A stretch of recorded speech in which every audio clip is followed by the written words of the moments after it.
या किसी आर्टिस्ट की कोई अनोखी पेंटिंग खरीदने की। सब कुछ तय हो गया है, पर आखिरी मिनट पर बेचने वाला कहता है माफ करना, मैं नहीं बेच रहा, ये लो अपने पैसे वापस। लेकिन आपको पैसा नहीं, वही घर या वही पेंटिंग चाहिए। ऐसी सिचुएशन में कानून क्या सिर्फ आपके कंधे पर हाथ रखकर कहता है कि कोई बात नहीं, या वो कुछ और कर सकता है? आज हम इसी के तह तक जाएंगे। हमारे पास जो नोट्स और रिसर्च है वो भारत के एक बड़े ही दिलचस्प कानून पर है, स्पेसिफिक रिलीफ एक्ट 1963, यानी विशेष राहत अधिनियम। ये कानून उन मामलों के लिए है जहां सिर्फ पैसों का मुआवजा या डैमेजेस इंसाफ के लिए काफी नहीं होते हैं। आज का हमारा मिशन है इस कानून के पीछे की सोच को समझना, ये असल में कैसे काम करता है और हमारी रोजमर्रा की जिंदगी के कॉन्ट्रैक्ट्स और प्रॉपर्टी डिस्प्यूट्स पर इसका क्या असर पड़ता है। हम देखेंगे कि अदालतें किसी को अपना वादा निभाने के लिए कैसे मजबूर कर सकती हैं। बिल्कुल। और ये कानून एक बहुत ही सरल लेकिन गहरे सिद्धांत पर आधारित है कि हर टूटे हुए वादे की कीमत पैसों में नहीं लगाई जा सकती। कुछ वादे निभाने के लिए ही किए जाते हैं। हम इसके अलग अलग टूल्स के बारे में बात करेंगे, जैसे स्पेसिफिक परफॉर्मेंस यानी किसी से जबरदस्ती वादा पूरा करवाना, और इंजंक्शंस यानी किसी को कुछ गलत करने से रोकना।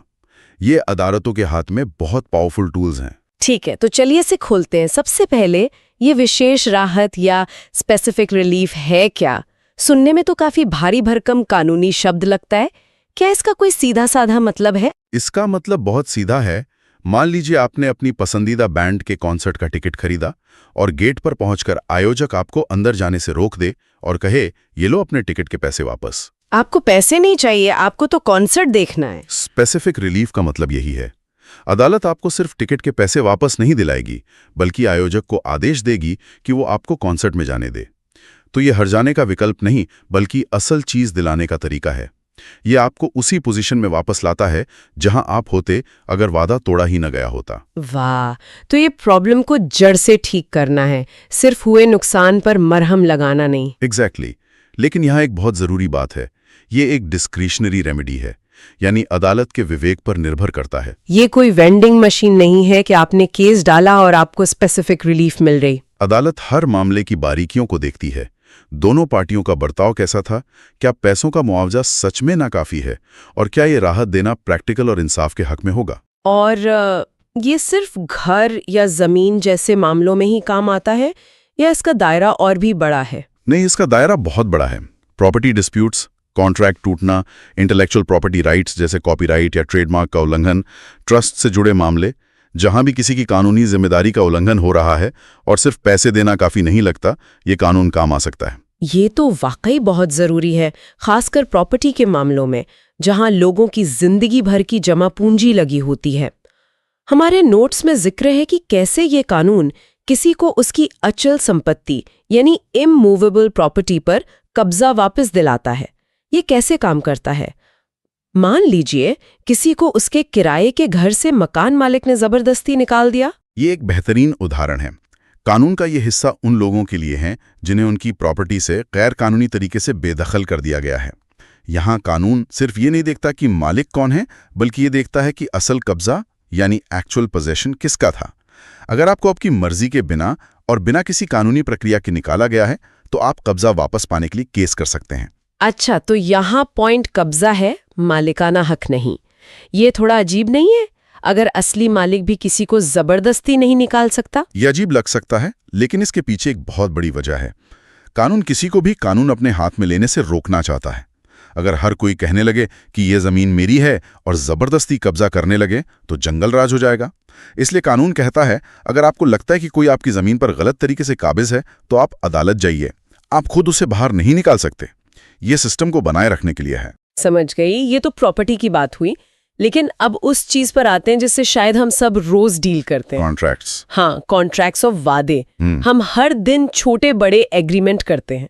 जब कोई पार्टी अपने वादे से मुकर जाती है, तो यहाँ स्पेसिफिक परफॉर्मेंस का क्या रोल है? ये इस कानून का दिल है।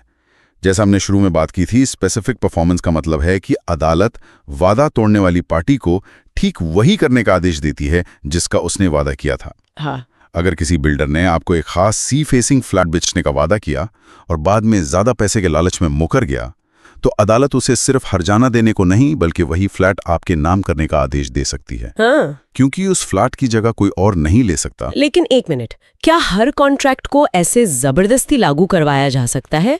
कुछ सिचुएशंस तो ऐसी होंगी जहां ये मुमकिन ही ना हो या शायद सही भी ना हो। यहाँ पर बात वाकई दिलचस्प हो जाती है। आपने बिल्कुल सही पकड़ा। हर कॉन्ट्रैक्ट को जबरदस्ती लागू नहीं किया जा सकता। कानून बहुत प्रैक्टिकल है। वो कुछ ऐसी स्थितियां बताता है जहां अदालत कहेगी, सॉरी, हम इस मामले में स्पेसिफिक परफॉर्मेंस का ऑर्डर नहीं दे सकते, आप डैमेजेस ले लीजिए। और वो कौन सी स्थितियां हैं, ये जानना जरूरी है। मोटी मोटी 4 कैटेगरी हैं। पहली, जहां आपने सब्स्टिट्यूटेड परफॉर्मेंस का रास्ता चुन लिया हो, यानी वादा तोड़ने वाले को नोटिस देकर आपने वो काम किसी और से करवा लिया। अब जब काम हो ही गया है तो आप पुराने वाले को वही काम करने के लिए मजबूर नहीं कर सकते। इस पर हम थोड़ी और बात करेंगे। ठीक है, ये तो लॉजिकल है। दूसरा क्या है? दूसरा है कंटिन्यूअस ड्यूटी वाला मामला। अगर किसी कॉन्ट्रैक्ट में कोई ऐसा काम शामिल है जो सालों साल चलना है और जिस पर लगातार निगरानी की जरूरत है, तो अदालत उसमें हाथ नहीं डालती। सोचिए, किसी कंपनी ने लाइफ टाइम सर्विस का वादा किया। क्या जज साहब हर महीने चेक करने जाएंगे कि सर्विस ठीक से मिल रही है या नहीं? हाँ, नहीं, ये मुमकिन नहीं है। इसलिए अदालत ऐसे मामलों में दखल नहीं देती। और तीसरा, मुझे लगता है ये क्रिएटिव लोगों से जुड़ा होगा। बिल्कुल। तीसरा है पर्सनल क्वालिफिकेशंस। अगर कॉन्ट्रैक्ट किसी व्यक्ति की निजी काबिलियत, हुनर या पसंद पर आधारित है, जैसे आप किसी मशहूर पेंटर को पेंटिंग बनाने के लिए या किसी सिंगर को गाना गाने के लिए मजबूर नहीं कर सकते हैं। उनका काम उनकी मर्जी और क्रिएटिविटी पर निर्भर करता है। अदालत किसी के सर पर बंदूक रखकर तो कला नहीं बनवा सकती। तो अगर मैंने अपनी शादी के लिए एक मशहूर सिंगर को बुक किया और वो आखिरी मिनट पे मना कर दे तो मैं कुछ नहीं कर सकती? ये तो बहुत गलत लगता है। आप स्पेसिफिक परफॉर्मेंस नहीं मांग सकते, यानी आप उसे गाने के लिए मजबूर नहीं कर सकती। हाँ, आप उसे गाने के लिए मजबूर नहीं कर सकते, लेकिन आप अपनी शादी खराब होने, मेहमानों के सामने हुए बेइज्जती और मानसिक परेशानी के लिए एक बहुत बड़ा हर्जाने का दावा जरूर कर सकते हैं। तो उपाय है, लेकिन वो पैसों के रूप में होगा। और चौथी और आखिरी कैटेगरी है डिटर्मिनेबल कॉन्ट्रैक्ट, यानी ऐसा कॉन्ट्रैक्ट जिसे उसकी प्रकृति के हिसाब से ही खत्म किया जा सकता है, जैसे एक पार्टनरशिप जिसमें कोई भी पार्टनर नोटिस देकर उसे खत्म कर सकता है। ऐसे कॉन्ट्रैक्ट को जबरदस्ती चलवाने का कोई मतलब नहीं है। तो ये साफ है कि कानून प्रैक्टिकल होने की पूरी कोशिश करता है। अच्छा, तो ये राहत कौन मांग सकता है और किसके खिलाफ? आमतौर पर तो कॉन्ट्रैक्ट की कोई भी पार्टी या उसका कानूनी प्रतिनिधि ये राहत मांग सकता है, लेकिन कानून में कुछ पर्सनल बार्स भी हैं। इसका सीधा साधा मतलब है कि अगर आप अदालत से इंसाफ मांगने आ रहे हैं तो आपके अपने हाथ भी साफ होने चाहिए। He who seeks equity must do equity वाली बात। बिल्कुल वही। अगर आपने खुद कॉन्ट्रैक्ट का कोई जरूरी हिस्सा पूरा नहीं किया है, या आप उसे पूरा करने की हालत में ही नहीं है, या आपने कोई धोखाधड़ी की है, तो आप दूसरे से वादा पूरा करने की मांग नहीं कर सकते। अदालत आपकी मदद नहीं करेगी। चलिए उस सब्स्टिट्यूटेड परफॉर्मेंस वाले आइडिया पर वापस आते हैं। ये मुझे आज की भागदौड़ वाली दुनिया के लिए एक बहुत ही काम का समाधान लग रहा है। हाँ, ये 2018 में हुए एक बड़े बदलाव के बाद आया है और ये बहुत ही एम्पावरिंग है। सोचिए, आपने अपने घर की मरम्मत के लिए एक ठेकेदार को काम दिया और वो आधा काम करके गायब हो गया। अब आप सालों तक कोर्ट में केस लड़ते रहें, ये तो प्रैक्टिकल नहीं है ना? ये नया नियम कहता है कि आप उस पुराने ठेकेदार को 30 दिन का एक लिखित नोटिस दीजिए। अगर वो फिर भी काम शुरू नहीं करता तो आप किसी और से काम पूरा करवाइए और उसका जो भी खर्चा आए वो पहले वाले ठेकेदार से वसूल लीजिए। तो मतलब काम भी नहीं रुकता और आपका अधिकार भी बना रहता है। लेकिन जैसा आपने पहले कहा था, अगर मैंने ये रास्ता चुन लिया, मतलब किसी और से काम करवा लिया, तो फिर मैं पहले वाले को काम पूरा करने के लिए मजबूर नहीं कर सकती। सही? एकदम सही। आप दोनों रास्ते एक साथ नहीं अपना सकते। या तो आप अदालत से उसे काम पूरा करने का आदेश दिलवाइए, स्पेसिफिक परफॉर्मेंस, या फिर किसी और से काम करवाकर खर्चा वसूल लीजिए, सब्स्टिट्यूटेड परफॉर्मेंस। हाँ, खर्चा वसूलने के साथ साथ अगर कोई और नुकसान हुआ है तो आप उसके लिए मुआवजा मांग सकते हैं। हमारे नोट्स में बड़े बड़े इंफ्रास्ट्रक्चर प्रोजेक्ट्स के लिए कुछ खास नियमों का भी जिक्र है। ऐसा क्यों? सड़कें, एयरपोर्ट्स, पावर प्लांट्स, इनके लिए अलग कानून? यहां हम किसी एक व्यक्ति के अधिकार से ऊपर उठकर पूरे देश के हित की बात कर रहे हैं। कानून कहता है कि अदालतें ऐसे बड़े इंफ्रास्ट्रक्चर प्रोजेक्ट से जुड़े मामलों में कोई इंजंक्शन या रोक का आदेश नहीं देंगी जिससे प्रोजेक्ट की प्रोग्रेस में रुकावट या देरी हो। लेकिन ये तो एक तरह से बड़ी कंपनी और सरकार को एक व्यक्ति के अधिकारों के ऊपर तरजीह देना हुआ। मान लीजिए किसी के घर के बगल से कोई हाईवे बन रहा है और सिर्फ उस व्यक्ति को सच में बहुत नुकसान हो रहा है, तो क्या उसे फौरन राहत नहीं मिल सकती? यह एक बहुत ही जरूरी सवाल है। कानून यहाँ एक संतुलन बनाने की कोशिश कर रहा है। उसका मानना है कि इन प्रोजेक्ट्स में देरी होने से देश को बहुत बड़ा आर्थिक नुकसान होता है, जिसका असर करोड़ों लोगों पर पड़ता है। इसलिए वो प्रोजेक्ट को रोकने के बजाय पीड़ित व्यक्ति को पैसों के रूप में मुआवजा देने को प्राथमिकता देता है। साथ ही ऐसे मामलों के लिए स्पेशल कोर्ट्स बनाने और केस को 12 महीने के अंदर तेजी से निपटाने का भी प्रावधान है, ताकि इंसाफ मिलने में देरी ना हो। ठीक है, समझ गए। अब इस कानून में दिए गए कुछ और टूल्स पर भी एक नजर डालते हैं। रेक्टिफिकेशन ऑफ इंस्ट्रूमेंट्स, इसका क्या मतलब है? इंस्ट्रूमेंट का मतलब है कोई भी कानूनी दस्तावेज, जैसे कोई एग्रीमेंट या सेल डीड। रेक्टिफिकेशन का मतलब है उसे सुधारना। कई बार क्या होता है कि दो लोगों के बीच सौदा कुछ और तय होता है, लेकिन किसी गलती या धोखे की वजह से डॉक्यूमेंट में कुछ और लिख जाता है। जैसे दो भाइयों ने प्रॉपर्टी बांटी और तय हुआ कि प्लॉट नंबर 6 एक को मिलेगा और 9 दूसरे को, लेकिन कागज में गलती से उल्टा लिख गया। रेक्टिफिकेशन वो टूल है जिससे अदालत उस कागज को ठीक करके वैसा बना सकती है जैसा असल में सौदा हुआ था, ताकि एक टाइपो की वजह से परिवार में महाभारत ना हो। और रेसिशन ऑफ कॉन्ट्रैक्ट्स और कैंसिलेशन ऑफ इंस्ट्रूमेंट्स, ये सुनने में एक जैसे लगते हैं। इनमें एक बहुत बारीक लेकिन जरूरी फर्क है। इसे ऐसे समझिए, रेसिशन का मतलब है पूरे डील पर अंडू बटन दबाना, जैसे कॉन्ट्रैक्ट कभी हुआ ही नहीं था।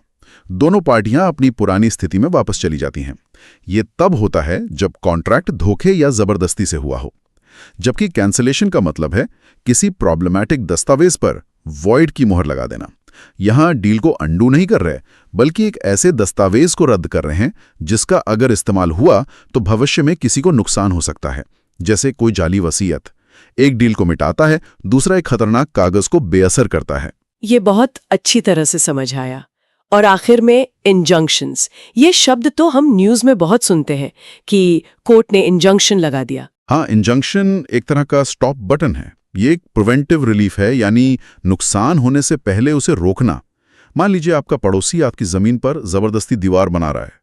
आप अदालत जाकर एक टेम्पररी इंजंक्शन मांग सकते हैं, जिससे अदालत उसे तुरंत काम रोकने का आदेश देगी जब तक केस का फैसला नहीं हो जाता।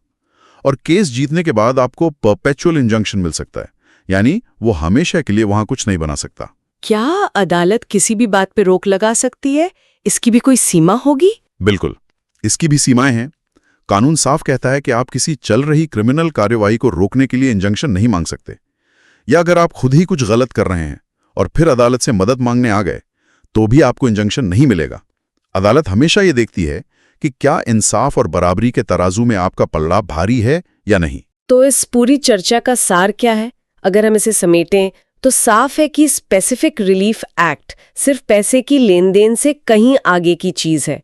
ये इंसाफ के एक ज्यादा सीधे और ठोस रूप के बारे में है।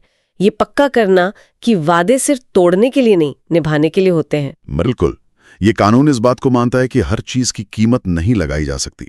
एक पुश्तैनी घर, कला का कोई नमूना या किसी जमीन का एक खास टुकड़ा, इनकी कीमत सिर्फ बाजार भाव से नहीं, बल्कि उनसे जुड़ी भावनाओं और जरूरतों से भी होती है।